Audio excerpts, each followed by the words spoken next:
o homem não pode influenciar a Deus. A iluminação espiritual começa com a compreensão de algo tão simples como o fato de todo o reino de Deus já estar estabelecido dentro de você. E para que você desfrute de suas bênçãos, você tem que encontrar uma maneira de expressá-lo. Ao meditar e ponderar sobre essas coisas, você chega a um ponto em que não há mais nada em que pensar. Você pensou em tudo, você já disse tudo, você declarou ou afirmou e chegou ao fim de tudo isso. Agora, uma vez que não há mais nada a dizer, você chega a um lugar onde está em silêncio e descobre que, no exato momento em que alcança a quietude, algo salta de dentro de você, algo de natureza transcendental, algo de uma natureza não humana.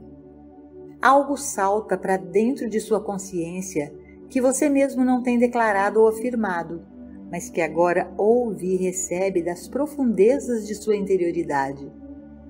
Você mesmo criou a circunstância por meio da qual essa audição transcendental pode ocorrer. Você conheceu a verdade, declarou, sentiu, afirmou e ficou quieto, criando assim um vácuo. E agora, vindo de dentro, a voz anuncia-se, trazendo consigo a iluminação. O primeiro passo é sempre conscientemente conhecer a verdade. Conhecendo intelectualmente a verdade e então, através deste constante ponderar, meditar e cogitar, você se traz para o lugar onde você está completamente quieto, para aquele silêncio, e de além dessa quietude vem a luz que você tem procurado. Mas você acha que essa luz é dada apenas a uma pessoa ou a um grupo de pessoas? Você não vê como é importante primeiro despir-se de toda a crença de que Deus faz acepção de pessoas, de religiões, de igrejas ou de raças e chegar a ver claramente que Deus é Espírito, que Deus é vida, que Deus é amor e que, na verdade, a presença de Deus está dentro de você? O mesmo lugar em que você está é solo sagrado, porque a presença de Deus está aí. Mas quando você declara isso sobre si mesmo, olhe para cima, olhe ao seu redor e veja todas as centenas de pessoas em sua vizinhança. E então lembre-se de que, conscientes ou não dessa verdade, você deve saber que é a verdade sobre elas, porque se você não reconhece essa verdade como universal, está novamente tentando apoderar-se de um pouco dela, torná-la finita, limitada. E Deus não pode ser limitado. O próximo passo é mais fácil agora do que teria sido, mas depois dos 2 passos anteriores, a saber, 1. Conhecer a verdade e 2. Perceber que Deus não faz acepção de pessoas. Agora, você é mais capaz de reconhecer que o homem não pode influenciar Deus, que o homem não tem poder sobre a criação de Deus. O homem não tem jurisdição sobre o mundo de Deus. O homem não tem jurisdição sobre Deus. O homem não pode ter o seu caminho com Deus. O homem não pode fazer com que Deus faça sua vontade ou seu caminho. E, portanto, a próxima necessidade é tornar-se um observador. Porque uma vez que você não pode influenciar Deus, você pode ao menos observar o que Deus está fazendo. Você pode se tornar uma testemunha da atividade de Deus em sua vida e na vida de todos. Porque lembre-se, quando o sol surge de manhã, surge para judeus e gentios, brancos e negros, orientais e ocidentais. Não tem favoritos. E você tem que estar disposto a reconhecer que, assim como o sol nasce para todos no mundo, a graça de Deus também está disponível para todos no mundo. Quando você observa a cana-de-açúcar ou o abacaxi crescendo, é tolice pensar que Deus os está cultivando para você ou para mim. Deus está apenas os fazendo crescer. A graça de Deus recai sobre os justos e os injustos. Sempre deve haver a lembrança, então, de que o que Deus está fazendo, Deus já está fazendo. E Ele não precisa da sua ajuda. E, além disso, Ele não pode ser controlado por você, por mim ou por qualquer outra pessoa. A graça de Deus não pode ser detida. Mesmo se você pensa que está agindo em desobediência às suas leis, a graça de Deus ainda está fluindo, mesmo que você não possa obter o benefício dela por você ter se afastado dela. Tudo que o homem semear, isso também ceifará. Deus não tem nada a ver com sua semeadura ou sua colheita. É como você semeia. O que semeia na carne, da carne ceifará a corrupção. Mas o que semeia no Espírito, do Espírito ceifará a vida eterna. É sempre o que você faz. Por seus pensamentos e ações de hoje, você determina a sua colheita do amanhã. Assim, portanto, mesmo que por algum ato seu, seja de desobediência a um ou mais dos 10 mandamentos, ou seja uma violação do segundo grande mandamento do Mestre, de amar o próximo como a si mesmo, ou seja o que for, se você perdeu a saúde, a segurança, a proteção e a paz interior, não culpe a Deus por isso, pois Deus não lhe dá paz nem a tira de você. Deus não lhe dá saúde e nem a tira de você. Deus nem te dá suprimento, nem tira isso de você. A graça de Deus é tão livre quanto a luz do sol. Se quiser, você pode abaixar as cortinas e nunca mais ver o sol, e nunca mais senti-lo, mas isso será por causa da sua ação, não de Deus. No que diz respeito a Deus, a luz do sol está sempre presente. Então, é assim que, no momento em que você percebe que a graça de Deus é muito parecida com o sol pairando no céu, então ela está lá. Está disponível para todos. Embora temporariamente possa haver nuvens escondendo-a, mas no entanto, ela está lá. Seu próprio reconhecimento disso, sua recusa em tentar fazer com que Deus faça algo, sua capacidade de evitar suplicar ou implorar a Deus, de tentar influenciá-lo ou suborná-lo, o próprio ato de abster-se de fazer essas coisas traz a atividade de Deus em sua experiência. Quando você pode sentar e perceber que Deus não existe por sua causa, mas que apesar de você, ainda assim, Deus está mais perto de você do que a sua respiração. O lugar onde você está é solo sagrado, e onde está a presença do Senhor existe liberdade e satisfação. Quando você aprende a se abster de tentar tomar o céu pela tempestade, e quando você é capaz de sentar-se na compreensão de onde eu estou, Deus está, e aquietar-se, você abre o caminho em sua própria consciência para a onipresença que já está lá, para tornar-se manifesta e evidente em sua experiência. O grande erro sempre foi tentar influenciar Deus. Deus, vá lá e destrua meus inimigos. Deus, vá lá e traga as posses dos meus inimigos para mim. Essa tentativa de personalizar Deus, ou fazer com que Deus faça algo por uma pessoa específica e não por todos, indica uma falta de compreensão de Deus como Espírito. A própria afirmação de que Deus é Espírito é em si libertadora e curadora. Ninguém pode fazer nada sobre mover ou mudar o Espírito, influenciá-lo ou suborná-lo. Não há nada a fazer, senão deixar-se envolver por ele, deixar ele pegar você, dominar, deixar sua vontade ser feita em você, e então você faz de si mesmo uma transparência através da qual a luz que já está presente dentro de você pode brilhar. Não é uma luz que é obtida em livros ou de alguma forma de adoração ou de professores, mas uma luz que os livros ou a adoração ou os professores podem revelar para você como tendo existência dentro de você. A função do instrutor é desvendar a luz que já constitui o seu ser mais íntimo. A função do professor e do ensinamento é desvendar a presença do Espírito de Deus que está dentro de você, para que você possa, eventualmente, viver nesta convicção. Obrigado, Pai. Você e eu somos um. O que o Mestre disse é verdade. Eu nunca te deixarei, nem te desampararei. Eu estou contigo sempre, até o fim do mundo. Mas o professor revela a presença que está dizendo isso para você de dentro do seu próprio ser, lembrando que o Pai conhece sua necessidade antes de você e que é de seu bom grado dar-lhe o reino.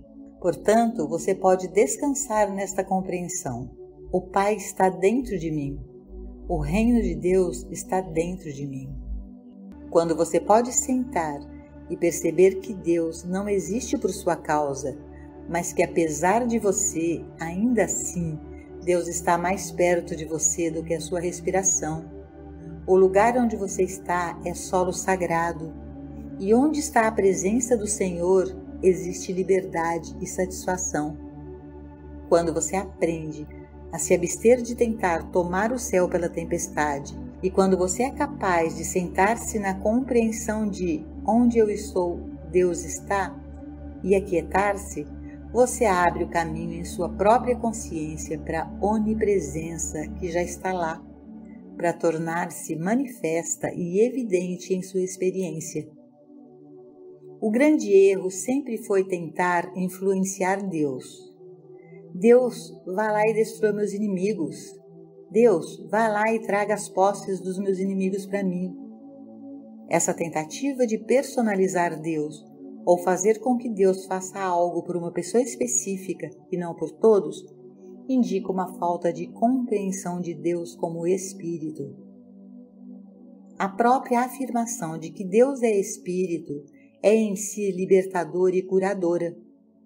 Ninguém pode fazer nada sobre mover ou mudar o Espírito, influenciá-lo ou suborná-lo. Não há nada a fazer, senão deixar-se envolver por ele, deixar ele pegar você, dominar, deixar sua vontade ser feita em você, e então você faz de si mesmo uma transparência através da qual a luz que já está presente dentro de você pode brilhar. Não é uma luz que é obtida em livros ou de alguma forma de adoração ou de professores, mas uma luz que os livros ou a adoração ou os professores podem revelar para você como tendo existência dentro de você. A função do instrutor é desvendar a luz que já constitui o seu ser mais íntimo. A função do professor e do ensinamento é desvendar a presença do Espírito de Deus que está dentro de você, para que você possa, eventualmente, viver nesta convicção. Obrigado, Pai. Você e eu somos um. O que o Mestre disse é verdade. Eu nunca te deixarei, nem te desampararei. Eu estou contigo sempre, até o fim do mundo. Mas o professor revela a presença que está dizendo isso para você de dentro do seu próprio ser, lembrando que o Pai conhece sua necessidade antes de você e que é de seu bom grado dar-lhe o reino. Portanto, você pode descansar nesta compreensão. O Pai está dentro de mim. O reino de Deus está dentro de mim. A presença interior. Há uma presença divina em você. E é a função desta presença curar os doentes, ressuscitar os mortos, pregar o Evangelho, alimentar os famintos e perdoar os pecadores. Esta é a sua função. Nunca te deixou e nunca te deixará. Você poderia mudar sua religião 7 vezes, mas esta presença ainda estaria com você. Você poderia morar em um lugar onde ninguém nunca ouviu falar de qualquer igreja, e a presença ainda estaria com você. Ela nunca te deixará, nem te abandonará. E lembre-se disso. Não depende de nada. Não é dependente nem mesmo de você ter um pensamento correto. Ela está sempre lá, mas você desfrutar de seus benefícios depende de você conhecer a verdade de sua onipresença. Gradualmente, à medida que você recebe a confirmação de dentro de si mesmo, é verdade que existe uma presença. A voz fala com você. Se ela fala audivelmente ou não, isso é de importância nenhuma, contanto que, de uma forma ou de outra, você sinta que está vivendo pela graça, não pelo poder, nem pela força, mas pela graça, por uma graça divina que opera tão livremente quanto as marés que vêm e voltam, ou o nascer e o pôr do sol, e sem dor. Não é uma questão de ganhar ou merecer isso. Como seres humanos, nunca podemos ganhar ou merecer a graça de Deus. E é por isso que nos é dito que devemos morrer diariamente e que devemos renascer do Espírito. A verdade é que, como filhos de Deus, somos herdeiros da graça de Deus. E tudo o que temos a fazer é reconhecer nossa filiação. E assim, enquanto ponderamos essas verdades básicas, à medida que aprendemos a certeza de que existe uma presença interior e aprendemos a relaxar nela, descobrimos que ela toma nossos pensamentos por nós, corrige e nos ilumina. Vai adiante de nós para endireitar os caminhos tortos. É uma influência de cura na mente e no corpo. É uma presença provedora. Mas ela faz tudo isso sem qualquer ajuda nossa, exceto pela nossa capacidade de relaxar nela. Ele me faz deitar em pastos verdejantes. Ele me conduz ao lado das águas tranquilas. Você vê, é sempre Ele. Ele executa a coisa que é designada para mim. Não o pequeno eu, mas Ele. O Senhor aperfeiçoará o que me concerne. Mas você não vê que Ele não pode fazer isso se nós segurarmos as rédeas e comandarmos toda a direção? Se pensarmos no que devemos comer, ou que devemos beber, ou no que vestiremos, não estamos deixando espaço para nenhum Ele. Fica só aquele pequeno eu, aquele eu que deveria estar morrendo diariamente para que eu, a nossa identidade espiritual, possa renascer. Se você compreendeu o que eu disse até este ponto, você deve ser capaz de compreender a passagem. Na quietude e na confiança está a sua força. Na quietude e na confiança. Como você pode estar quieto? Como você pode ter confiança? A menos que você tenha essa consciência de uma graça interior, e você só pode ter essa consciência de uma graça interior quando começar a reconhecer sua natureza universal, reconhecer que ela pertence a todos os homens. Aqueles que não estão reconhecendo esta graça interior, nos é dito, são os milhares que caem à nossa esquerda e os 10.000 à nossa direita. Aqueles que, como o Mestre nos diz, não estão permanecendo na palavra, nem deixando a palavra permanecer neles, e que, portanto, são como um ramo de árvore que é cortado, murcha e seca. Portanto, nem todos se beneficiarão com esta verdade, só porque é verdade. Não, somente vocês que conhecem a verdade permitem que a verdade os liberte. Vocês que habitam nesta palavra de uma presença interior, aqueles de vocês que param, eu ia dizer que param de aborrecer a Deus, mas tenho certeza de que Deus não pode ficar aborrecido. Aqueles que deixam de aborrecer a Deus, se Deus pudesse ficar aborrecido, isto é, tentando influenciá-lo, tentando suborná-lo, tentando prometer-lhe algo no futuro, em vez de perceber que Deus é Espírito, Deus é vida, Deus é amor, e que você tem que encontrar uma maneira de deixar tudo isso fluir de você, entrarão em uma consciência real da presença de Deus.